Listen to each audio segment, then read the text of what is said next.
Buenos días, buenas tardes, buenas noches. Sé bienvenido a esta actividad de hoy, este reinicio, por decirlo de una manera, este reboot de la materia, ya completado lo que es el proceso de la estadística descriptiva.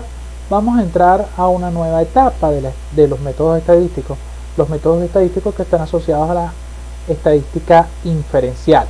Y para ello es necesario que entremos a conocer un poco lo que son la teoría de las probabilidades, un tema que va a ser bien interesante. Voy a tratar de hacerlo bastante animado, bastante alegre para que ustedes lo manejen y no se nos angustien, no se me vuelvan locos, no exploten, sino que vayamos a desarrollarlo correctamente. ¿Okay? Entonces vamos a ver qué les tengo por acá en nuestro contenido. Bueno, estamos hablando de la teoría de probabilidades en idiomas modernos. Vamos a ver entonces de qué va la cosa. ¿Okay? Dentro del ámbito empresarial, la teoría de probabilidades posee un amplio margen de aplicación. ¿En qué sentido? Bueno, lo primero es que ayuda a comprender cómo una variable que se distribuye en una muestra estudiada se puede presentar en la población madre de la muestra. Por ejemplo, si nosotros estudiamos, por ejemplo, la cantidad de minutos jugados por un jugador en el mundial, como el mega ejemplo del ejercicio pasado, pudiéramos entonces, por ejemplo, considerar, bueno, cuál es la cantidad de goles, cuál es la cantidad de minutos jugados por un jugador en un periodo determinado de juegos. Ok, esa sería nuestra variable a nivel de población madre. Cuántos minutos jugados en un periodo en un torneo de 8 juegos. ¿Okay? Que haya anotado gol, por supuesto. O el número de goles en un torneo de 8 equipos o de 8 juegos, que lleve 64 juegos, ese tipo de cosas. ¿Cuántos? Va a ser interesante. Los números de la cantidad de goles por partido. ¿Okay? Eso por el ejemplo, los ejemplos que usamos en los videos de la semana pasada en la organización de datos. Incluso ayuda a establecer si una afirmación hecha respecto a esa o cualquier otra población y esta variable se cumple o no. Esta última parte es el fundamento de la estadística inferencial. Cómo se cumple ese criterio o esa afirmación respecto a esa población o a cualquier otra. Entonces ahí es donde hablamos de la hipótesis estadística, pero para llegar allá debemos ir primero por aquí a las probabilidades, que insulto de su preferencia es eso. Bueno, vamos a ver qué es las probabilidades. Si nosotros nos sentamos a pensar, siempre hablamos de la probabilidad que ocurra algo. ¿Cuál es la probabilidad que se vaya la luz en Venezuela? ¿Cuál es la probabilidad que llueva café? O que pueda pasar el Niágara en bicicleta. O que cualquier cosa. Entonces, cuando nos sentamos, nos ponemos a pensar, así como nuestro amigo ahí viendo los dados de dos colores, ¿cuál es la probabilidad que salga un color azul o rojo?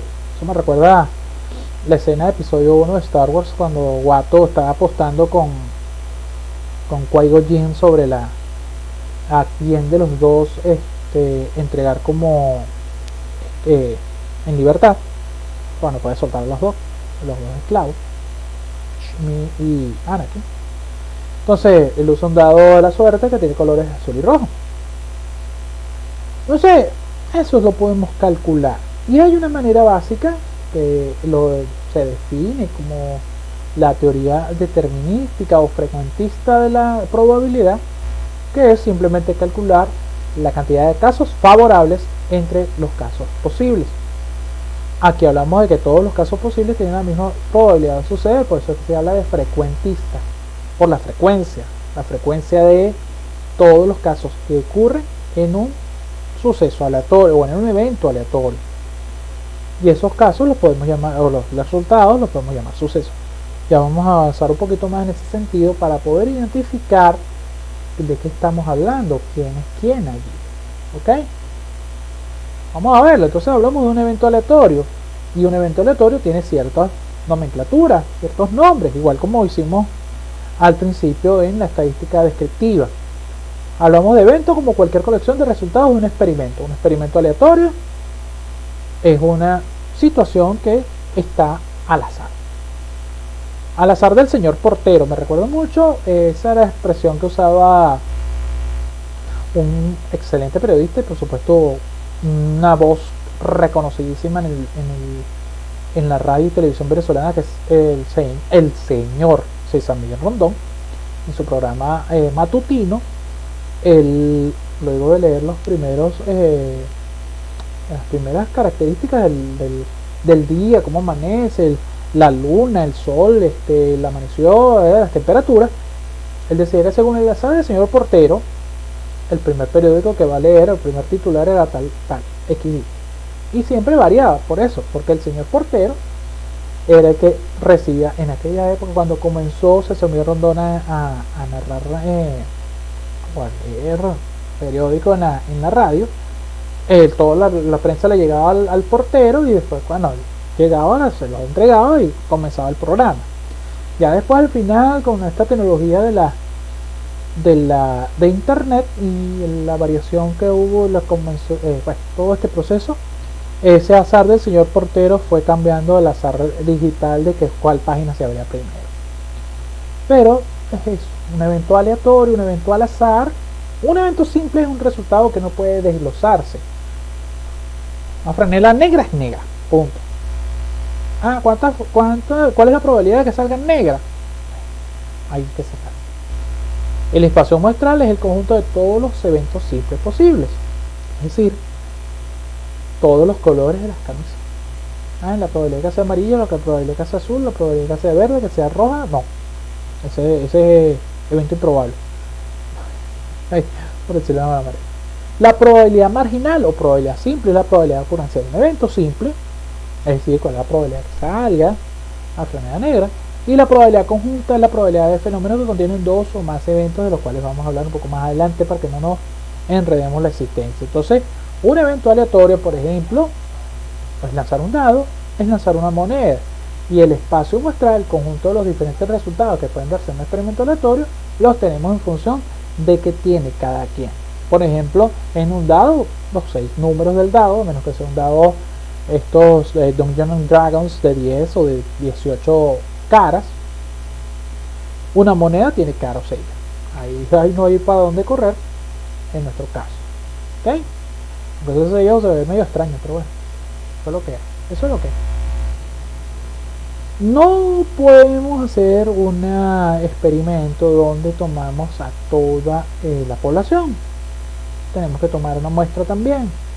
En el caso de la teoría de probabilidades, el muestreo tiene una condición muy particular, que yo puedo hacer o puedo desarrollar un muestreo con reposición o con reemplazo, o un muestreo sin reposición, sin reemplazo. ¿Muy bien? Cuando hablamos de un muestreo con reposición es porque sacamos un número, por decirlo, sacamos una ficha de una urna y lo volvemos a colocar en ella, la volvemos a colocar.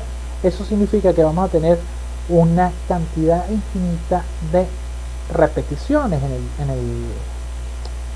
en el desarrollo del evento aleatorio. Es como cuando se tiene un juego de básquet, que próximo viene el reinicio de la NBA.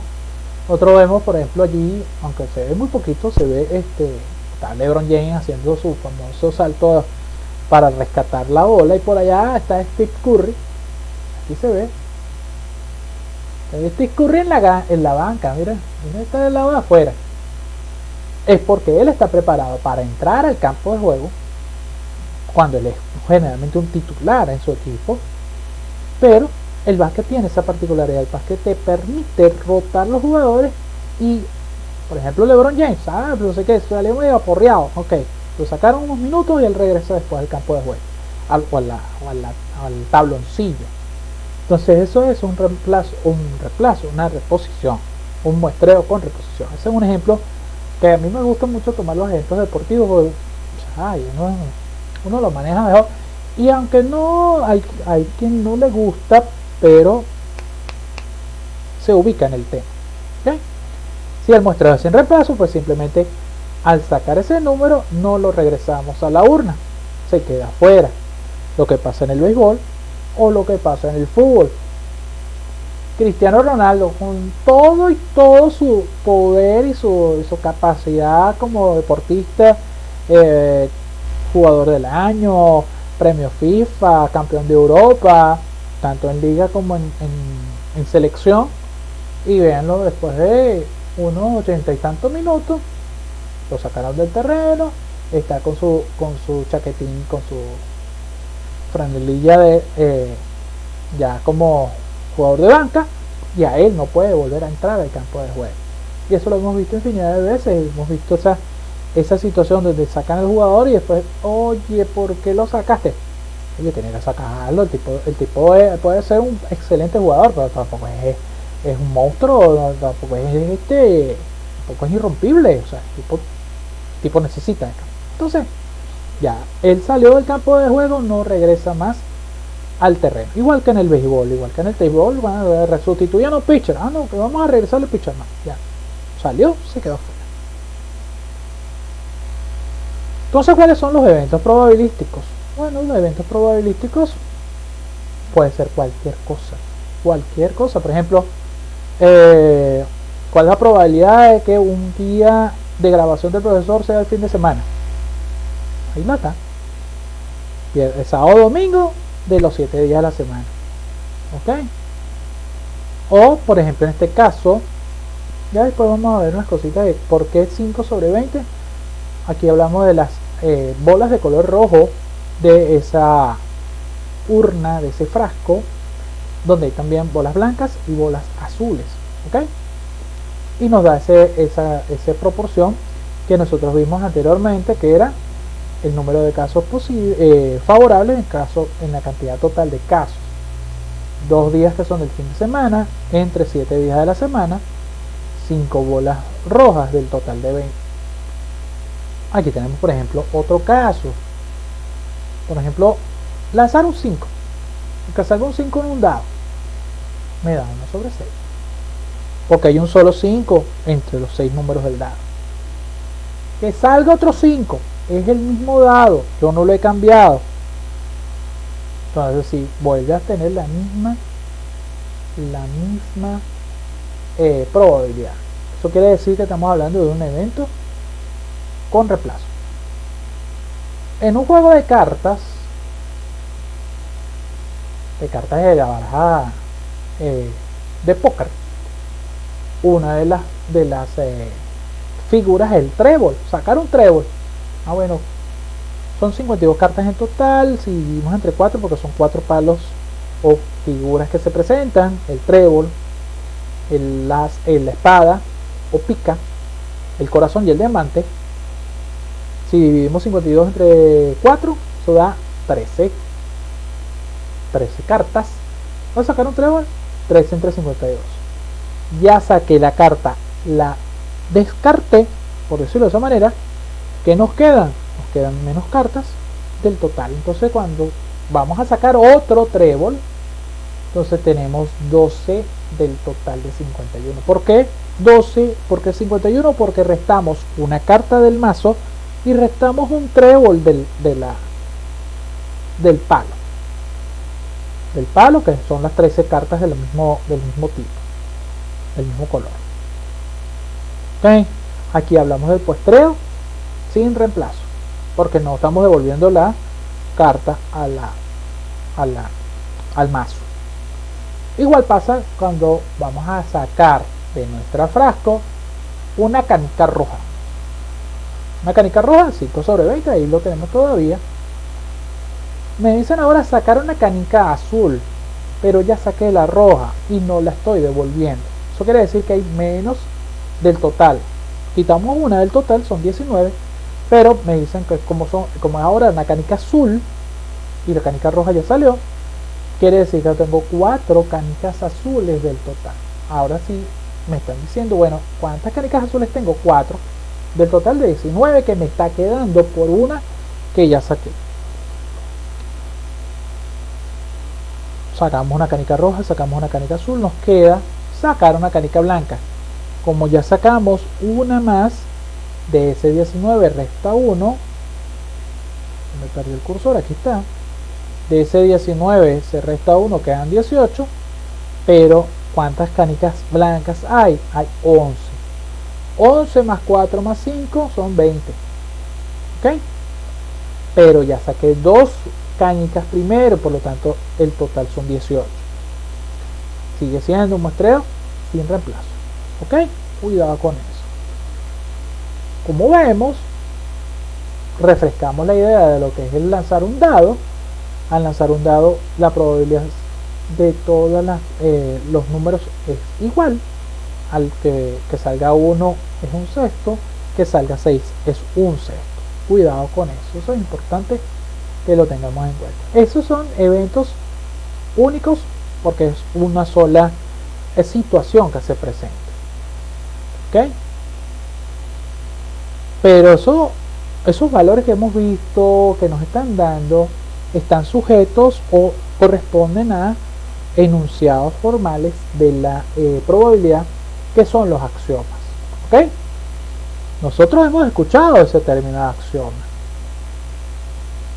Y por eso les pregunto, ¿sabes qué es un axioma? ¿Has escuchado ese término de axioma antes? Claro que sí.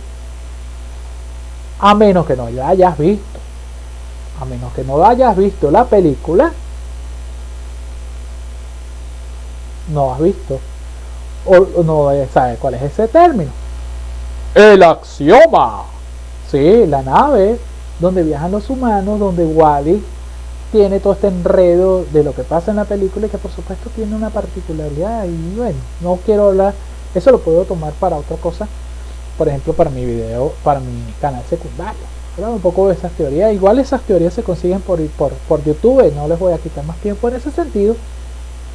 Pero el hecho de que la nave se llame axioma tiene su razón de ser y vamos a explicarlo acá. Los axiomas son declaraciones básicas de cualquier teoría matemática. ¿Sí? Estamos hablando de probabilidades, una teoría de matemática, por lo tanto hay un axioma ahí, que consideramos verdaderas dentro de esa teoría en particular y la damos por sentado. Es decir, consideramos verdaderas por sentado. Es decir, sin probarlas, no se pueden probar ya que no hay otras declaraciones en las que basar ninguna prueba. Todas las otras declaraciones se basan en ellas y son verdaderas solo mientras los axiomas sean verdaderos. Es decir, esos axiomas de probabilidad son declaraciones formales de la teoría de probabilidad en este caso, y que no podemos refutar, por decirlo de una manera. Es como, recuerden que a mí no me gusta usar la política ni la religión en mi clase, pero lo uso mucho como ejemplo. Ya usamos uno hace tiempo y aquí voy a usar otro, como los dogmas de la Iglesia Católica. Por ejemplo, el dogma de la Asunción de la Virgen María. Son un dogma de fe. No sé qué pasó ahí, yo no sé qué hicieron, pero lo acepto y lo respeto. Así es, así pasa con los axiomas de probabilidad. No los puedo refutar porque no hay otra declaración que los permita refutar, y por lo tanto lo que se construya ahí va a ser lo verdadero. Entonces vamos a ver cuáles son esos axiomas de la probabilidad, y esos axiomas fueron establecidos por Kolmogorov, mosca con esa palabra, con ese apellidote, perdón, un matemático ruso. Él estableció los axiomas de probabilidad. Voy a pasar un poco de la idea de los sucesos elementales omega, ese es el espacio muestral, sobre que se define delta, su conjunto de valores. Vamos a no enredarnos mucho la existencia allí. Lo que sí me interesa es ir enunciando los axiomas. El primer axioma: la probabilidad de un suceso es un número real mayor o igual que 0. Eso es importante, importantísimo, cuidado. Segundo axioma: la probabilidad del total es igual a 1. Por lo tanto, la probabilidad del espacio muestral, que es ese mismo omega, que después lo vamos a llamar E mayúscula y que es con el que nosotros vamos a trabajar, porque personalmente yo no uso omega porque en el pizarrón me queda horrible, salvo que sea minúscula, porque de resto mayúscula no me sirve. El tercer axioma nos dice que si dos sucesos A y B son mutuamente excluyentes, la probabilidad de la unión entre A y B es la suma de las probabilidades de A y la probabilidad de B. ¿Ok? Muy bien, ahí está el enunciado de los axiomas. En la práctica, comenzamos a definir a partir de los axiomas conceptos que son importantes en la estadística. Por ejemplo, el primer axioma me da la condición del evento imposible o evento improbable, que es aquel que nunca se verifica como resultado del experimento aleatorio. No tiene elementos de interés para esos fenómenos en su conjunto de S y la única posibilidad es que el evento imposible sea el conjunto vacío. ¿Ok? ¿Cómo es eso? Bueno, que es un evento que rarísima vez va a ocurrir. Por ejemplo, y lo van a ver en los ejemplos que a continuación les voy a dejar, de unos ejercicios que le desarrollaron los muchachos de psicología, que es este mismo contenido de la teoría de probabilidades, pero desde el lado de visto un poquito con un poquito de elementos psicológicos, así que no se extrañen con eso. Un evento imposible tiene probabilidad 0. ¿Ok? Ese sería un concepto que se asocia al primer axioma. En el caso del segundo axioma, que la probabilidad total es igual a 1, nos habla del evento seguro, que son los mismos del espacio muestral, es decir, la probabilidad del espacio muestral es el total de el evento seguro. Cualquier resultado, cualquier suceso es esperado. ¿Okay? Por lo tanto, de estos axiomas que se desprende, pues lo fundamental, que la probabilidad de cualquier suceso aleatorio va a estar entre 0 y 1. Leemos. Esto significa que la probabilidad de cualquier evento no puede ser más grande que 1 ni ser menor que 0. Si es igual a 1 se llama evento seguro y cuando es 0 se llama evento imposible. Es decir, lo que tenemos acá en este espacio, entre 0 y 1. Lo que está por debajo, es decir, valores negativos, lo que está por arriba de 1 está negado. Negado sin discutir. No tengo probabilidad. Eso solamente es la fórmula 1, que es para la clasificación te aceptan hasta el 107% del tiempo del líder. No, aquí no se aplica. En probabilidad básica no se aplica eso. Nuestra probabilidad llega hasta el 100% o hasta 1 en este caso. Y por eso nosotros vemos que en cualquier ejercicio que nosotros hagamos, cuando sacamos probabilidades, nosotros vamos a tener valores o fraccionados o decimales, que decimales entonces vean que podemos llevarlos hasta un máximo de 4 decimales, y eso lo vamos a ratificar más adelante. Que lo expreso en porcentaje, también lo puedo expresar en porcentaje, pero generalmente no lo vamos a hacer así, lo vamos a dejar en valores decimales, como están acá. ¿Okay? Podemos llevarlo a porcentaje nuevamente, sí, pero no va a ser la constante. Cuidado con eso. Cuidado con eso. ¿Ok? Sigamos entonces. ¿Cómo son los eventos probabilísticos? ¿Cómo vamos a desarrollarlos? ¿De dónde salen? Bueno, vamos a explicar cuando tenemos dos. Cuando tenemos dos casos, hay tres opciones. La primera es que sean independientes. Son eventos independientes si el hecho de que uno de ellos ocurra no afecta la probabilidad de ocurrencia del otro. Del otro. De más el del. Por ejemplo, que funcione el semáforo de la avenida Lara con Ferias no afecta no afecta que le presentemos o haya publicado este video y la clase en claro. No tiene nada que ver una cosa con la otra. Que sea el funcionamiento del semáforo de la avenida Lara con Ferias no afecta para nada que se le publique material en el Google Claro. ¿Por qué? Simplemente porque yo no estoy ahí. Así sucede. Esos son los eventos independientes. ¿Ok? Pasemos al otro. Hablamos de A y B, su conjunto del espacio muestral E de cierto experimento aleatorio son mutuamente excluyentes si y solo si la intersección de los eventos da el espacio vacío o el conjunto vacío. Ojo, 0 no es conjunto vacío. El conjunto vacío está vacío. Coño. Uy, la cuenta está vacía. No tiene cuenta. Está en 0. Ah, no hay capital. Está vacía.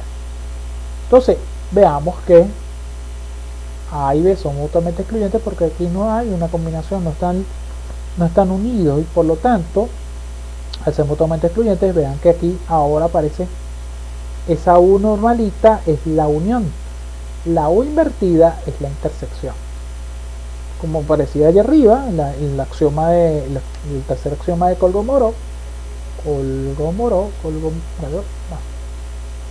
es la suma. ¿Ok? ¿Cómo lo ejemplificamos? Pues bueno, tenemos este caso. Si te volteas eres hombre muerto, así de sencillo. El tipo sabe que o mira hacia el frente o mira a su esposa, pero no puedes voltear a la izquierda. Hombre muerto. O lo que le pasó a Pochettino,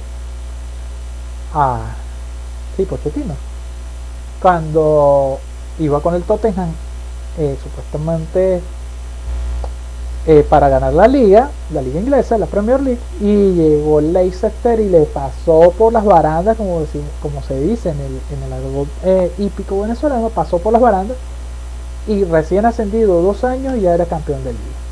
Y te gana la liga sin jugar, en el sentido de que como perdiste el juego, él agarra los puntos, o él tenía los puntos suficientes para terminar siendo campeón en esa jornada.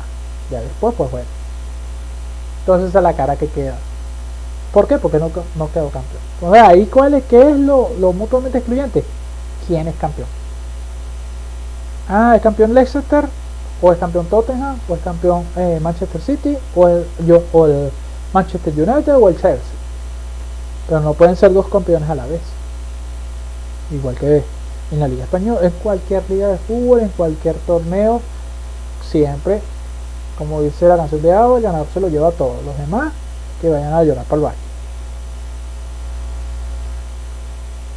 Y el tercer caso de los eventos, cuando tenemos 2 eventos aleatorios, son los eventos incluyentes. Un evento mutuamente incluyente es uno que sucede al mismo tiempo que el otro. A pesar de que este término posee raíces matemáticas, tiene lugar también en otros campos, en las finanzas, por ejemplo. Finanzas, me suena conocido, nos viene por ahí, atentos con eso. Eventos mutuamente incluyentes son decisiones de negocio donde un evento ocurre solo si otro lo hace al mismo tiempo. Ojo, ese solo si no necesariamente es real. Yo puedo tener un evento aleatorio que ocurre ocurriendo o no el otro. No importa cómo se utilice, el significado del término es esencialmente el mismo. Encontrar la probabilidad de que 2 eventos ocurran al mismo tiempo. ¿Okay? En el ejemplo que estamos usando, o en la imagen que siempre usamos, que son los diagramas de Venn, porque el diagrama de Venn viene de la teoría de conjuntos, pero la probabilidad es un conjunto de sucesos. Hoy podemos utilizarlo. Vean que aquí sí, no como al contrario del video anterior, aquí sí hay un término donde se combinan los dos sucesos, y por lo tanto tenemos una condición, y es lo que representamos en esta fórmula llamada la regla de la suma, o la regla de adición de probabilidades. La probabilidad de A más la probabilidad de B menos la probabilidad de la intersección. Y eso tiene una particularidad de por qué tengo que restar la intersección, y ya lo vamos a ver. Entonces la regla de la adición o de la suma de probabilidades, como les dije, se expresa de esta forma. Aquí lo tenemos. La regla de la adición o de la suma de probabilidades. Vean que está escrita de 2 formas, con letras y con términos matemáticos. Aquí está con letras A o B, y la intersección es A y B. Entonces el conectivo lógico O corresponde a la unión en la teoría de conjuntos y el conectivo I corresponde a la intersección. Entonces aquí tenemos este par de condiciones que esto es fundamental que estemos pendientes de ellas. Entonces, como les dije, hay una razón de ser de por qué decimos que la unión o la probabilidad de la unión es la suma de la probabilidad de uno más la probabilidad del otro menos la probabilidad de la intersección. ¿Por qué? Porque si yo coloco mis manos así, este es A, este es B y mis dedos representan la intersección, cuando yo volteo la mano se va a duplicar o se ve duplicado los dedos. Yo tengo que restar para que solamente trabaje un conjunto. ¿Okay? Entonces ahí hay una cuestión que se usa mucho en ingeniería, que es por ejemplo en mecánica racional, una materia que nosotros veíamos, que había que sumar y restar áreas a piezas de diseño que nosotros teníamos que calcularle el área total a partir de la suma y resta de áreas individuales. Entonces son cosas que uno como ingeniero se la maneja. Entonces, por ejemplo tenemos este caso. Supongamos que estamos jugando Ludo. Ustedes han jugado Ludo. No me digan que no, porque por lo menos han jugado el Ludo Classic que esté en el teléfono. Así que no me vengan con esa mentira. Pero vamos a quedarnos con el Ludo tradicional y les pregunto, ¿se recuerdan cómo se juega? Para salir se necesita sacar 1 o 6 al lanzar un dado. Eso lo tenemos claro, ¿verdad? Para salir con 1, para salir con 6. Salir y después ya. Entonces podemos decir que la probabilidad que salga 1 y la probabilidad que salga 6, ambos dos es un sexto cada uno. Entonces cuidado con eso. ¿Okay?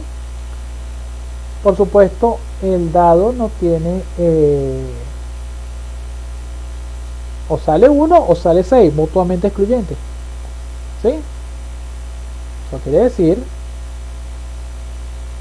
que la probabilidad de que salga 1 o que salga 6 va a ser la suma que estamos viendo allí, un sexto más un sexto, suma de fracciones de la misma, con el mismo denominador, se coloca el denominador, se suman los numeradores, 1 más 1, 2, después se simplifica porque todo es divisible entre 2, nos queda un tercio. Y llevado a decimal, 4 decimales, porque ya lo acabamos de decir, trabajaremos con un máximo de 4 decimales.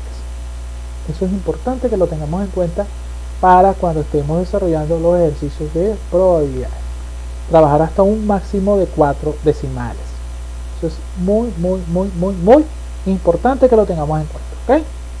Entonces, para el próximo video, que vuelvo y repito, va a estar ya inmediatamente después de este disponible. De hecho, voy a colocar en la pantalla final algunos ejercicios resueltos de probabilidades, incluyendo la regla de la adición. Entonces van a tener el acceso ya de una vez al terminar con las pantallas finales con este video. Entonces no se lo pierdan, para que vayan repasando y vayan manejando este contenido que les acabo de entregar. Entonces sé que están apurados, pero bueno, vamos con calma, poco a poco, hay tiempo. El miércoles lo vamos a conversar con calma. Cuídense, traten en la medida de lo posible, como siempre les digo, en estos tiempos de universidad en casa, si tienes que salir, tomen todas las medidas de precaución necesarias. Si no tienes que salir, mejor quédate en casa, no te pongas a inventar. Ahorita la cosa está radical, hay que ponerse radicales en ese sentido de protegerse y protegernos. Entonces, por favor, cuídense, pórtense bien, gracias por todo. Cualquier comentario, ustedes saben cómo comunicarse conmigo. Éxitos, saludos y saludos.